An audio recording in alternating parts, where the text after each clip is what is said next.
Fantastic Four First Steps. Let's get into a review and tell you what I think about this film. Leave a comment down below what you think about it, and more importantly, which character are you? Let's get into it. This is obviously the first time we're seeing the Fantastic Four within the MCU. Of course, we've had 2 iterations in the past. The less said about one of them, the better. But this film, of course, was set in the MCU, but for the first time in a long time, it's a solo film. It has no connection to other films in the MCU because we're in a different universe. And for me, I think it was a lot of fun. And this is where we're going to talk about the story in Fantastic Four First Steps. Of course, we got a very key gist of it from the trailers. Galactus was coming. The Silver Surfer has come over and told our Earth in this film that it's time is up and Galactus is going to munch on it. It's dinner time and the Earth is on the menu. Down to the Fantastic Four to go out there and speak to him and try and find out why he's doing this and can they prevent it. Basically, that was what we were told in the trailers. Can I just say, can they stop showing so much of the films now? There's so much released, like, 1 minute clip released of Fantastic, another 2 minute clip released of Fantastic Four. I don't want to see it. Give me 2 trailers, then I'm done and I'm good to go. So in this film, the story, we didn't see the origins of how they got their powers, but we're told of how it happened in a news report. Of course, we know how it's happened. We've seen 2 previous iterations, as I said, but we saw it in a news report. It was really, really cool. It was a long sequence where they were showing some previous, missions that they accomplished. Fantastic Four was destroying some orangutan on a crane. It was really cool. I really like this sequence, and I think it was done perfectly, where it gave you the gist of what these characters are and how they came to be, and how they are in this world. It contextualized them perfectly within this world and why they are popular, famous, and on these shows. And you genuinely got a perfect understanding of where they all sit in the world, and I really, really enjoyed that. It was fantastic. And then, sorry, every time I say fantastic now, it's just going to feel like I'm doing it on purpose, but it's part of my vernacular. I say it often anyway. So all things are good. They're on their way to have the baby, and we see how Reed Richards, Mr. Fantastic, starts dealing with this. He's overthinking. His brain doesn't switch off, so he's baby-proofing the home, and then he baby-proofs the whole city because he set out all of the police on the crime organizations that he's been keeping an eye on. And I really enjoyed that as well, like seeing how his brain was ticking along. And then, of course, this is where the Silver Surfer comes through. And then the film, I think, takes a big leap into a different direction, it feels like. I would have loved another 20 minutes or so, or 10 minutes before the Silver Surfer came in. Maybe seeing them, complete a mission or something along those lines that we didn't see. Obviously, we only saw it in the news report, which I loved, but I would have loved a little bit more. Just a little bit more. Obviously, John Malkovich was cut from it, and I think there's probably a sequence or something about the film that had a bit more what I was looking for, maybe. But obviously, they thought pacing-wise it didn't work. But I think the whole, subterranean sort of plot that was put in the news report, I think there would have been more, maybe, showing that rather than it being in such a quick, contextualized little news report. But either way, it's still fantastic. I would have loved it though if we did see more of that, and that potentially would have been that. The space sequence was fantastic. The fact she was giving birth in the high chase sequence, as well as the fact that she was still able to, make the ship invisible for their, escape. And she was able to do that. It was so powerful. Like, she was giving birth while still doing that. It really showed, Sue Storm. This film is perfect for Sue Storm. It shows how powerful she truly is. We see so much about Reed Richards and how, big-brained he is, but truly Sue Storm is the rock of the family, pardon the pun to the thing, but she truly is. A morality conversation of, do you sacrifice the baby? We found out that they've been trying for a long time and unable and unsuccessful in having a child. And we saw, Galactus say, your child has powers, and he's the successor of me, and I can finally have my rest. And then the conversation of, like, do you sacrifice the baby for the population of Earth? And when they come back, I don't know why he told them, but they come back and he tells them. And then I really love that moral conversation, because if it weren't my kid, I'd be saying the same thing. But of course, they're such a tight-knit family that, they would never give up their child in that sense, or their nephew, and things like that. And what I really liked as well is when things were getting really tough, and the people of the city and the world were turning against them. Sue Storm comes out and says, we are a Fantastic Four, we're the family, but our family includes you as well. And the same way I wouldn't sacrifice my child, I wouldn't sacrifice you. And I really love that, because again, it just proves how they were within this world, just so family orientated, but not just the 4 of them and the 5 of them, everyone else. Of course, they go on to have plans of how can we survive this without giving up our child, and their main plan was to teleport the Earth elsewhere. And I enjoyed this sequence, the fact that to think there's a world where, the whole world, all the countries come together onto one mission is It's such a beautiful thought that is so unrealistic. And I enjoyed the fact that they overcame this situation and planned it out with all of the problems. And I think they had a thought to do something before that went wrong. Then they had a thought to do something else, and that went wrong. And then they thought this, it maybe was arguably a bit repetitive in that sense. However, I liked this one because it was such a brilliant idea, and then it goes wrong because Silver Surfer comes down and destroys everything. But this is where Johnny Storm, the Human Torch's plan and what he's been working on, her language and deciphering it, calls her moral compass into question, which I really liked as well. And the story obviously then unfolds. They're unsuccessful, but their last plan is to put Galactus into the only surviving teleportation to move him away into the ends of the universe. It would take him 100 million years to get back to them. And yeah, they obviously are successful, which was surprising. I thought a lot of people, and myself included, assumed that the story would conclude with them failing and them obviously in the Thunderbolts post-credit sequence flying over and escaping their area, which I would have liked low-key, but I also liked that it was a twist onto our expectations from the trailers. Of course, the story concludes, as I said, with them defeating Galactus, but Sue Storm obviously loses her life in the process. I'll talk more about that when we get to characters, but in this moment, obviously she's dead. It's very emotional. Reed Richards is frantically trying to revive her, and then this is where we see Franklin, the child, finally, we see that what Galactus was saying the whole time was true. And I really enjoyed this in the sense that it was the triggering moment for him to activate his powers in some sense, because he saw her and he's actively trying to get over to her to revive her. It's like it triggered him with the pain of losing his mum in that moment. And he goes over and obviously revives her. And it's interesting. It's a reveal not just to us, but to the characters that their child does have powers, even though they couldn't decipher it from the tests that they'd done and things like that. So I really did enjoy that. And then, of course, the post-credit sequence, we saw for the first time Doom, which obviously leads us perfectly into the future of the MCU with the Avengers Doomsday around the corner. It kind of had to be something that drastic or that obvious. It couldn't just be like the Captain America Brave New World post-credit sequence where it's like, something's coming. It had to be something. We had to see him. And we did. Obviously just the back of him. But, they didn't want to pay Robert Downey Jr.'s, appearance fee. So they obviously just did it that way. And I think it was worthwhile. It was worthwhile. Characters. Okay, very quickly, we're going to go through the Fantastic Four. They were unreal. I think the casting here was stupendous. Their chemistry was off the charts. I think you've already seen that enough through like the press that they've done. You can see that they're bouncing off each other perfectly. Pedro Pascal bouncing off of Vanessa Kirby a little bit too much. It was really, really cool to see them in their dynamic fully, finally, in this film. I'm very excited for this film, and these are some brilliant characters that we all want to see in the MCU, and I can't wait. I really can't wait to see them more in the future. One thing I would say about Galactus, I think he was picturesque, like perfect. Like, wow, if I saw that in IMAX, it would have been unreal. Like, he was powering. I don't know how to describe him. He was just so menacing. And I love the actor's voice, yeah, but I feel like they've done some like stuff with his voice. They manipulated it a little bit to sound different to some degree. I'd have just liked his pure voice. His pure voice is like just like good enough, but not enough to like say this was a bad point or anything. I just was like, oh, they've altered his voice a little bit. The Silver Surfer, I really loved the moral discussion that went through her brain. This film really did.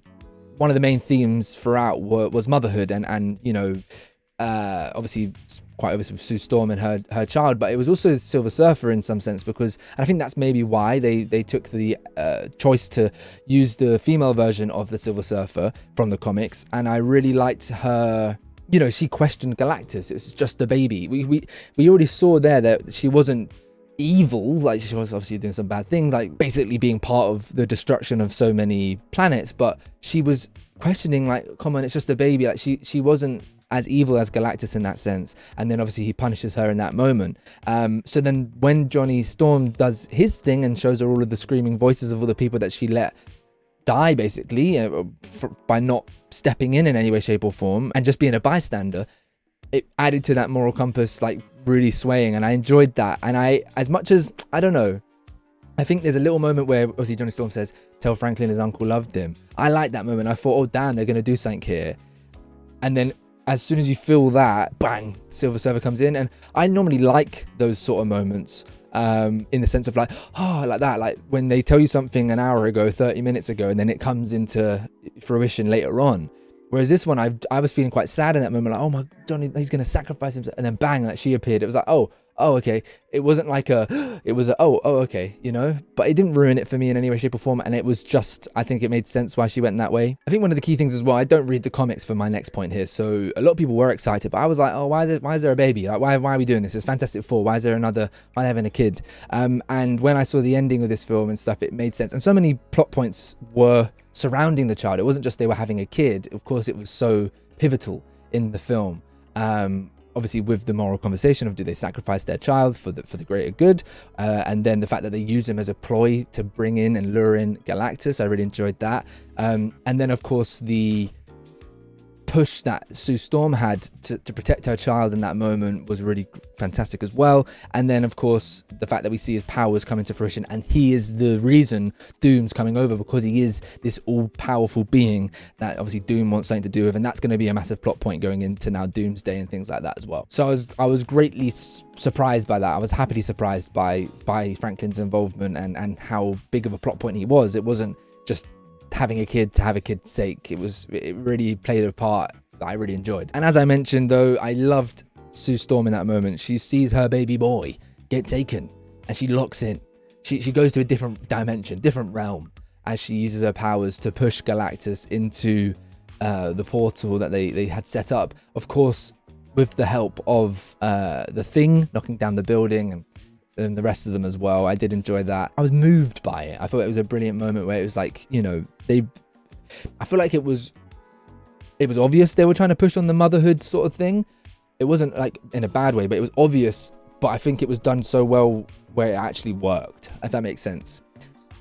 I see Sue Storm in a completely different light now. Like she's definitely the most powerful, you know, Unreal. Again, I don't read the comics, so like this is me seeing her in this way for the first time, and I really enjoyed that. Moving over to some negatives that I had for this film, and there are a few. I did really want to see more of them in action, as I mentioned. I know that sounds really silly, like, oh, you just want to see them punch about, clobber in time, whatever. But low-key, we didn't see the Thing do much at all. He knocks down a building, he pulls a boat, he flies down with the Human Torch, and doesn't have any impact. Obviously, it's Galactus, so of course he wouldn't. But I would have loved to have just seen him in action. Of course, we see it in a little bit of the news bulletin, like the news report thing, where he jumps and punches the Thing. Not the Thing, he punches the alien thing. But I would have loved to see something more. I don't know how to describe it. I don't know, just a fight sequence where it's not long, but it's enough to see them like, oh, okay, they're popping off, like they're in charge here. I would have liked to have seen that. I think Mr. Fantastic didn't really have any moments in that as well. Of course, I actually enjoyed him being stretched, because that was quite mental. Like he was just pulling him apart. It was like, oh, flipping out.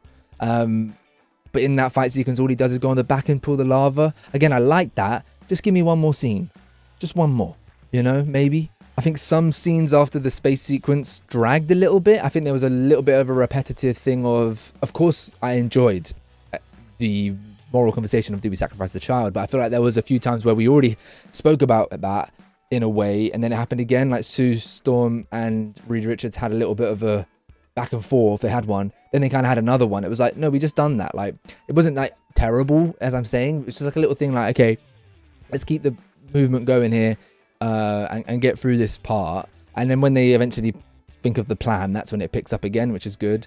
I guess they obviously feel very lost in that moment, so maybe that lull that they're in is just to symbolize that, like, the family, the planet, they're in a lull because they feel hopeless, I guess. I will be honest, I feel like I noticed where some scenes were cut down where they weren't before. There's a bit maybe with the Subterranea bit, but more so with the Thing and the school and the teacher that he was chatting to and he clearly fancied.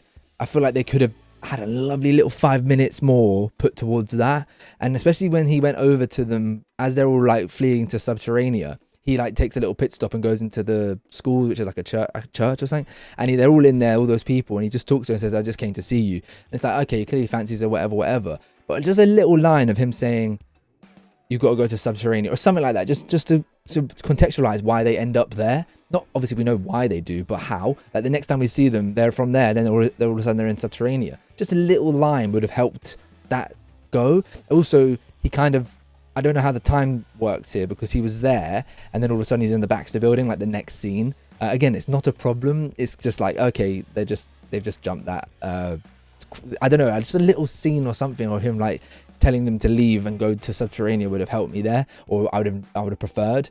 And also I would have just liked a little bit more time. I feel like this film would have benefited with an extra 10 minutes. As I said, maybe a little action sequence there and a little bit more dialogue of Ben with her, because we got a lot with Johnny Storm and his stuff with the Silver Surfer. I just feel like we didn't see enough of the Thing. I'll be honest. We didn't see enough of him, and I feel like the trailers really spoke about how he, you know, maybe was dealing with what we know about the Thing, dealing with the fact that he's a big rock man. You know, like I would have loved to have seen maybe him. Would it have been a little bit too much? But maybe a little conversation, a little line there. But maybe we'll see that in the sequel, which hopefully we'll get sooner rather than later. And the final negative point. This one's quite a big one. There were objective funny moments in this film, and I chuckled here and there. It wasn't one of the funniest Marvel films. It didn't have to be. But when they were making some jokes, in the back of my head, I was thinking, your planet's on the line. like the whole world is about to be obliterated. And some of the jokes felt like you wouldn't make a joke here. Like you just wouldn't. Like when they're on the beds, like they're chatting to each other, the Thing and Human Torch, they're like saying someone get the door, or someone find out where Sue is. They're like making jokes to each other. Like Galactus is by the moon, mate. He's around the corner. I understand that maybe different people deal with stress in different ways, maybe make more jokes, but it felt like some of the jokes were like, this would work if the world wasn't on the line literally in the next 5 minutes. You could call me out and say there's jokes in Endgame, there's jokes in Infinity War where the stakes are massively high. There's loads of films in the MCU with equally big stakes, still funny moments. So maybe you're calling me out a little bit there. It just felt like some of the jokes, like I was like, I'm laughing, but it's like I'm thinking to myself, like, why are you making a joke there? Like the whole, like it felt I don't know. Maybe it's right for their characters. Maybe I'm being a little bit nitpicky, but I just felt that. And finally, the final thoughts. I think introducing this cast, this family, these characters in this moment is really, really fantastic and great. But what I would say is I'm a bit like, well, Kevin Feige said there's a big reset happening after Secret Wars. So what's going to happen to these characters? I don't know. I'm a bit like, oh, you've just given them to us. Don't take them away from us. I want to see a trilogy. I want to see, you know, the plot that was discussed in Fantastic Four, the second one where they can swap powers with each other. I really want to see these characters again and really just fully using their abilities to their max. I know Sue Storm did tenfold, but I'd love to see a good sequence with Mr. Fantastic and the Thing, for example, and a bit more from Human Torch. It felt like he was just like blowing. Oh, I put fire in your eyes. I don't know. Maybe I just really wanted to see more of the Thing. And of course, the post-credit sequence is making you more excited for Doomsday.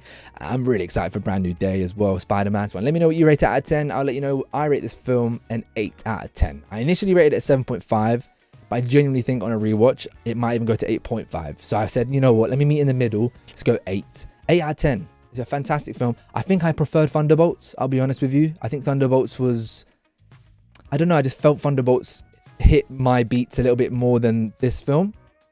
But again, I need to rewatch it, I think. I need to rewatch Thunderbolts as well. I think what was the negative here potentially was I had no real expectation for Thunderbolts, and it exceeded my non-expectation. Whereas I had loads of hype and expectation for this film, and it kind of hit it. It hit it.